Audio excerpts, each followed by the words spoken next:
but one story about Grandpa, you and Grandpa, how he brought you to this one game that you may not have exactly felt as safe as you could have been at. I think you know what story I'm referring to. Yeah, this is a funny one. This was at the the game was being played at the Goshen Annex, which is a reform school for really, really bad youth who hadn't quite gotten to the 20-year-old mark yet. Mhm.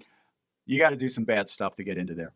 So what happened is back then there was a Catholic high school league. And so we drive over to the Goshen Annex and we're met by this one guy, and he was scary looking at the door. And you hear bang, bang, bang of the metal doors.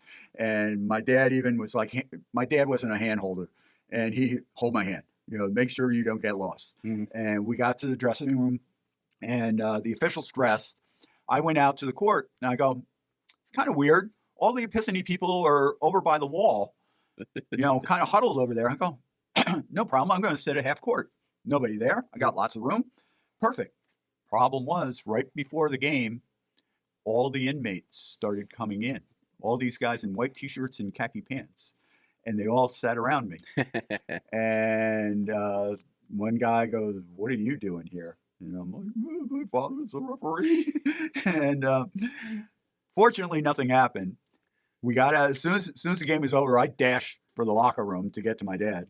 We got escorted out. We left. I go, in my head, I never asked my dad. I go, because I was a good kid. I was a goody two shoes. I never got in trouble. But I go, Dad, were you trying to teach me something here? I go, I learned my lesson. I will never go to prison. You should have brought Sean then. Yeah, my younger brother. Uncle Sean. That could have been a different story. See, all right. To give an example of the dichotomy between Dad and Uncle Sean, I went over to a friend of mine's house, and that friend's father went to school with Dad.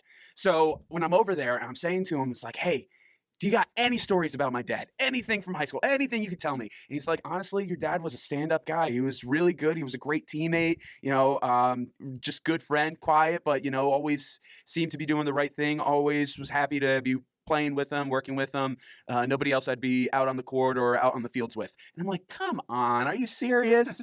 And it's like, that's all you're giving me? Boring. So then I'm like, all right, well, how about my Uncle Sean then? And immediately he's like, I plead the fifth. I was like, so there are stories of Uncle Sean. Oh yeah, Sean could get himself into trouble without too much. He got into trouble without too much trouble. Yeah, that's true. No, but no, I just thought that was interesting. Didn't you talk to like one of the inmates and they were saying it's like, don't worry, we're out for good behavior. Yeah. In order to get out here, we had to do like 2 weeks of really good behavior to get permission to come out and watch the game. Nice. So he says we're not going to shank you. Just